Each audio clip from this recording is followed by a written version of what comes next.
So I'm going to be turning this pile of laser cut parts into this titanium front carrier block. It's fine to me. And so today I'll be showing my process of making this titanium front carrier block that I designed. So the idea of the collar is that since the bag weight is usually around this area, it has a leveraging force that kind of wants to pull the bolt, the top bolt, kind of out of the frame. So what the collar does is kind of redirect that force to the back of the head tube, which is a lot stronger than the two bolts here, which would prevent the bolts from shearing or pulling apart from tension. Available for sale, or if there's any more left, there'll be a link in the description. As of the posting of this video, I'm going to reorder some longer stainless steel bolts to fit the nylock nut. So it might be a couple weeks to ship. So currently I have 4 of these available for the C line, and then I've designed 2 for the T line. And if you're interested in the G line version, I will be making another batch of these. I just have to redesign and remeasure the head tube of the G line to make sure it fits. But yeah, it won't be a big deal, and hopefully those will be available soon as well. So yeah, I'll just show you my process that I went through designing, and then how I put this together and how to install it at the end. I'll show you some drawings that I made for the design of the block in this little sketchbook here.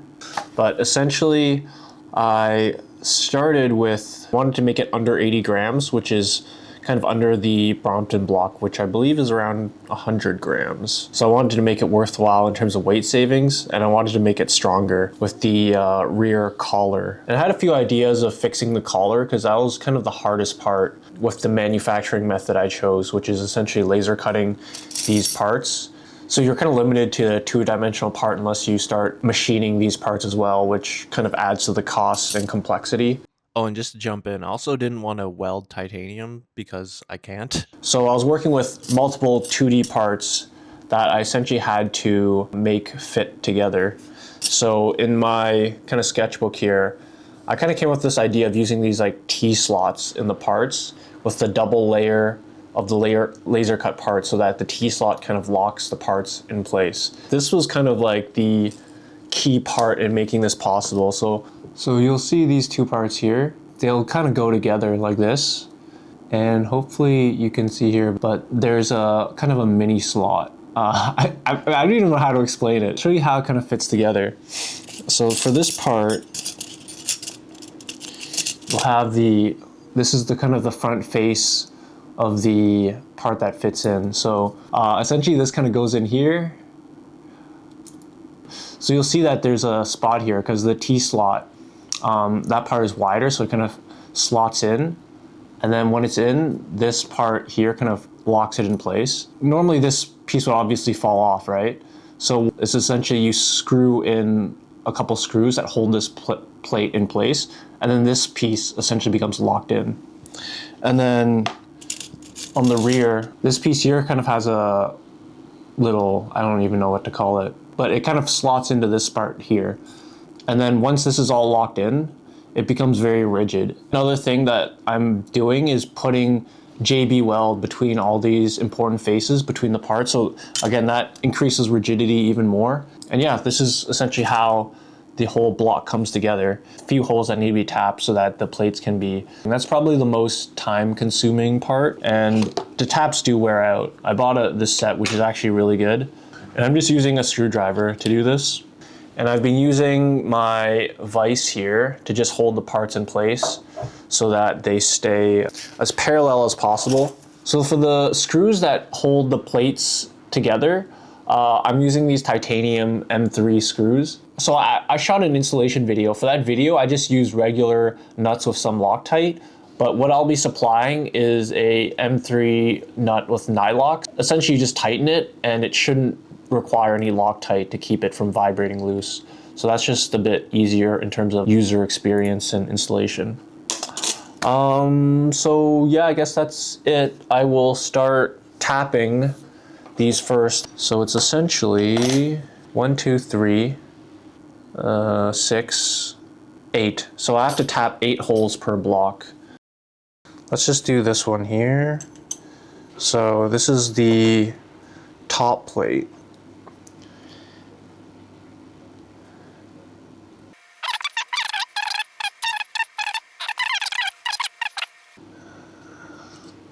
And then this one here. Oh, that was the 3D printed part that is now ready.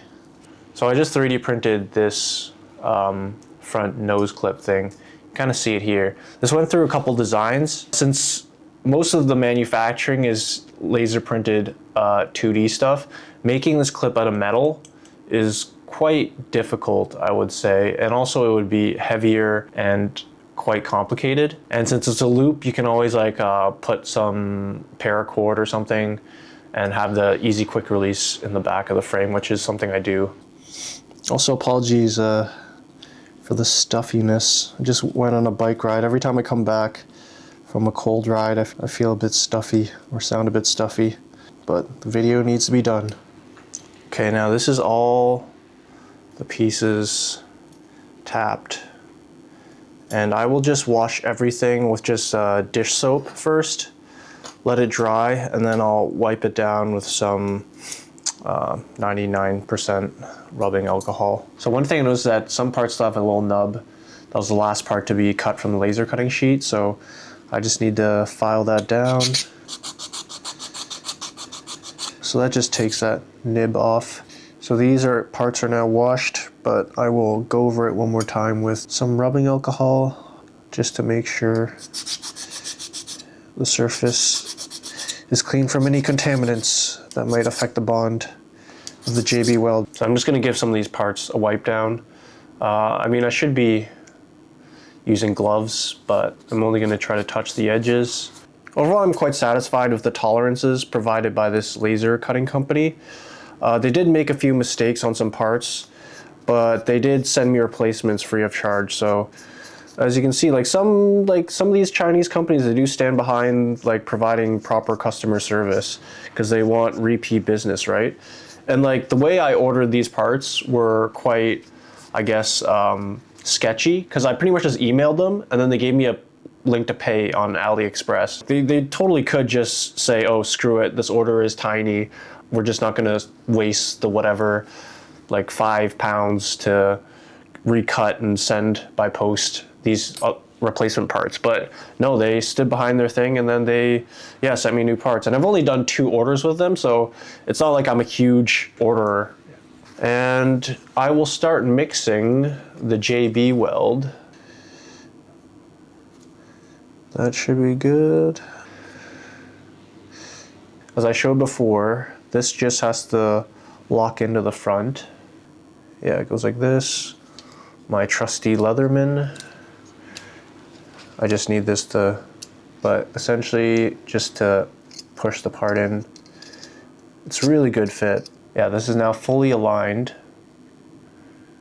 I just have to take this apart now, put the JB weld, and it'll lock into place there. As you can see, even just friction fit here, it's quite tough to remove. There we go. So I'll just be applying the JB weld to this rear surface. There will be some squeeze out on the sides, which I have to clean up.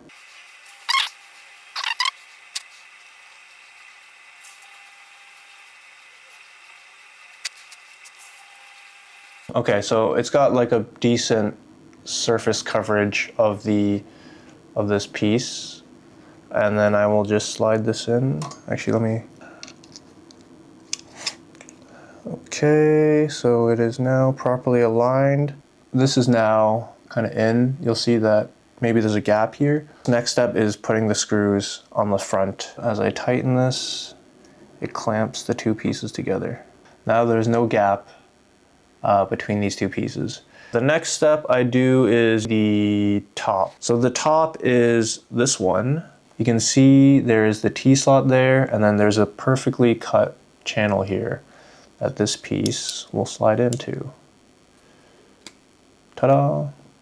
And so this is locked in here. The other pieces aren't in yet, so it's a bit wobbly. And then I will cover essentially this surface with JB weld, except this area here. So this is now fully coated. Okay, so this piece is on. I don't lock this in yet. I have to put this piece in first. This is the rear plate that kind of goes onto here, so they attach to the main slots into the base, the T-slot, and then this also slots in the top, then this kind of goes there. Yeah, so I'll just put the JB Weld on this back piece. Now it is sufficiently coated with JB Weld, and then this will lock in here. Now the holes are aligned. I can kind of clamp this together here. This is now properly seated. So now this top plate will lock in this and this part, and so it won't move. Very satisfying. Ta-da! Yeah. So now this side plate is locked in and this front plate is locked in. And I just need to put the screws on. Okay, so the last piece to go on is the bottom. Fully coated, this rear. And now this will go on. So, I guess no click, but it just squeezes on. Just gotta secure the 3 screws. Bottom 3 screws on. So yeah, I usually clamp the piece here while it sets for a bit. This is just to provide some clamping pressure on this part while it cures. And yeah, that's pretty much it in terms of making it. Oh, I guess I'll show you the bag clip as well, real quick. When I supply this, I will have it already installed. So there's some adjustability in this clip. You can slide up and down. This is how the rear collar goes on, but in the installation video, I'll kind of show you in more detail. So this is the next day now, and this is the block with a bit of post-processing. Once the JB Weld dries, I usually do scrape out some of it because it's hard to get it all when it's wet. So when it's dry, you can just kind of scrape it with a knife. And also round out the edges here with just a diamond file so that it's less abrasive against any plastic bag frame. So this is the V1 model. This is the one that I've been running on my Brompton essentially, and this is the V2 model. There are slight differences in terms of the profile of this area. So this just fits the bag frame a bit more securely. I also changed the design of this block. So yeah, the bag will sit about 1 centimeter further away from the head tube. I found that to be helpful with an S-bar, a lowered S-bar, so that the bag doesn't interfere with the steering and the handlebar. Someone on Facebook was very concerned that my carrier block wouldn't hold a jar of Nutella, so let's give it a try. I think it holds it fine.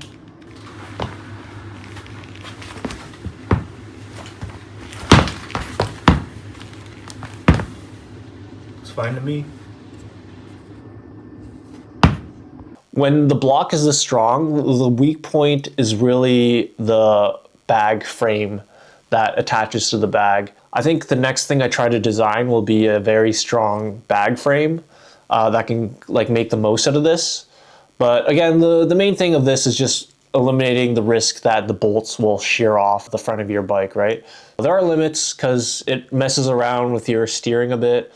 And then, so yeah, you don't want to load too much, but we shall see what we can kind of do with this block in the future as well. I'm going to show you how to install the titanium front carrier block. So yeah, when you remove the block, make sure you wipe this down because it's a good opportunity to clean. And then there'll be a spacer here that goes between the nose and this. These are the titanium screws that just go here. The most important thing is getting a bit of Loctite into the holes and on the screw. So this is just a generic thread locker from Amazon.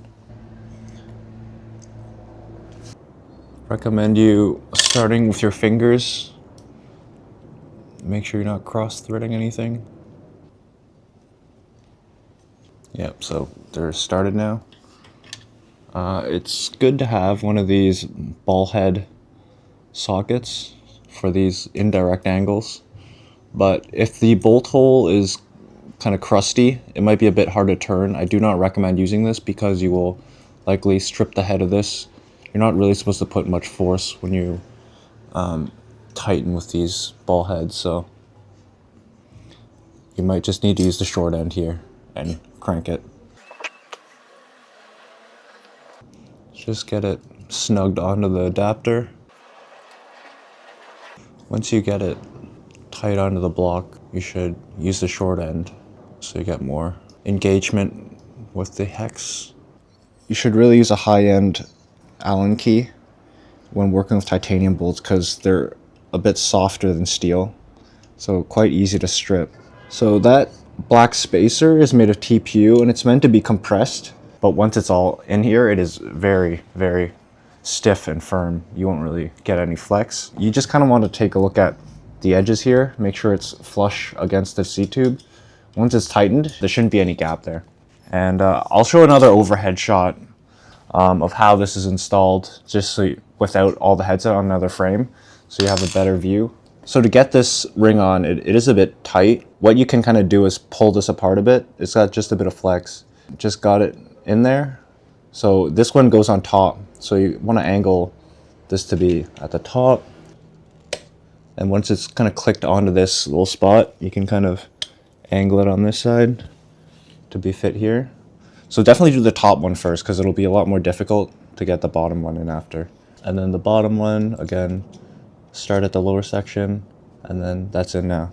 So it'll look like this once it's tightened, but as you see, when it's loose, it'll kind of be like this. I will tighten the top one. I find that's usually easiest.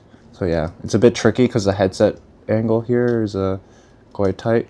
Kind of screws in here. Again, I always try to start fingers to get it on. So what you want to do is make sure that the collar is engaged on the other side. It's an ovalized hole, so the idea is that you pull this bolt so the collar is very tight here. What I find easiest is putting a bolt like this and then leveraging one side against the head tube and then pulling it this way. And then you can just tighten this. I am just going to do the same on this other side. I'm just going to tighten this, prying it, and then tighten. Once these are tightened correctly, this part is very tight, so it shouldn't wiggle. So it's on now, and then this is it kind of hooks in the rear here, and then there's the screw and the nut that screws onto here. So this is the screw. So yeah, just make sure it's just on there so it's not too loose. Well, it is loose, but make sure so it stays on. You'll notice that this side, until it's tightened, it'll want to come off, but when it's tightened, it will pull against this. This is an ovalized circle because it allows you to pull this bolt to this side here. You see here? When you pull it tight on this side, this will be kind of locked in, and then it won't fall out. So again, the top one is just mirrored of the bottom. So you see how this is like a tooth here. When it's loose on this side, this will come off. But when you push it this way and then tighten this nut, it'll be tight enough that this won't slide around and it'll be properly locked in. Here's a better view of the block. That spacer there will make sure that this is properly aligned. So these tighten together, keep this collar in place. But yeah, let me just get a bag or something to try it out here. Here's a standard Brompton bag frame. And so it's got a clip. Again, there is always a bit of play on these. I think it's pretty normal, even the standard Brompton one. So the front thing has a bit of adjustment. If you want it really tight, you can loosen that front bolt and slide down the retainer clip thing, and it'll have a less of a loose kind of feeling like this. So again, this just pulls, and then, so here's another bag.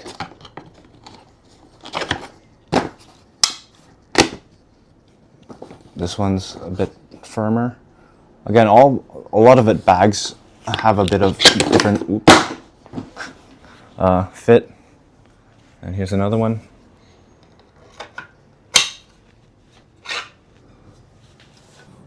And that's it.